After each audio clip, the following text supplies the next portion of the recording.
to call in my picks here because I did so poorly. I could call this one in, Mike. I'm done. NCAA tournament time, Mike.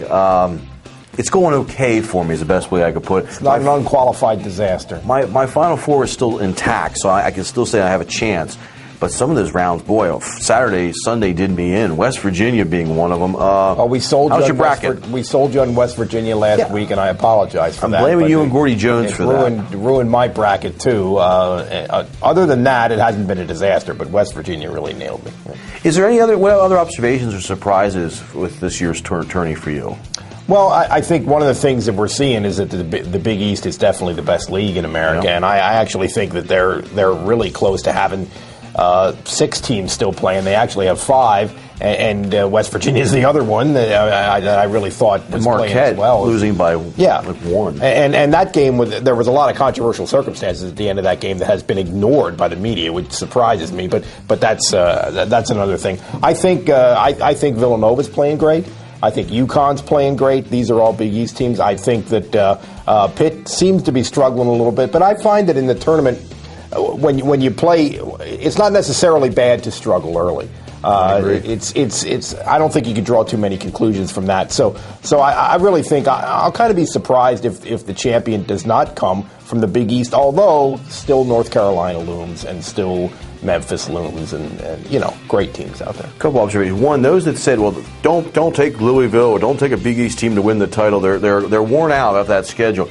I think they're battle tested, Mike. They're battle tested. That schedule, if you're worn out, like we were talking before we started to film this, it's Georgetown, it's Notre Dame. They're already out of this thing. They didn't even make it because they were worn out. They couldn't handle the grueling schedule. You're battle tested if you can go this far in this thing, and you've handled the experiences. I think Pitt. The first game sort of bothered me they were playing so poorly, but the second game, they grinded it out. I was pretty impressed with the way they went about it. I'm not sure they're as good defensively as they've been the last couple years. They're better offensively, without question. But, I mean, they gave up 16 offensive rebounds to East Tennessee State. They really only have 1 rebounder. They really only have 2 scorers, really.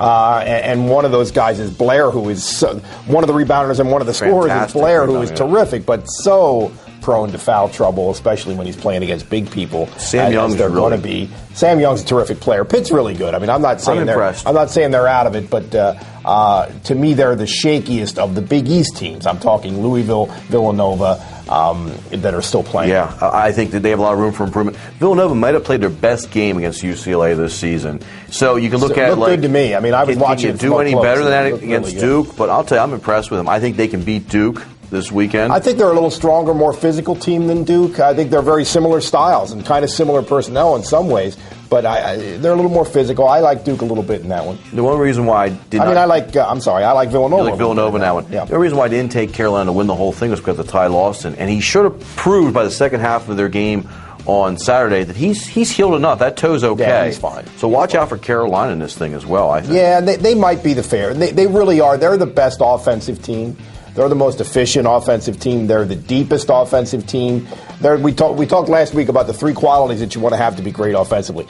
Point guard who can penetrate, big guy to throw it into, and guys who can make threes. They have those 3 things better than anybody else. So I think you could do a lot worse than going with the Tar Heels. Now, if you like defense, if you want to think defense beats offense, then I think maybe Louisville is a slight favorite.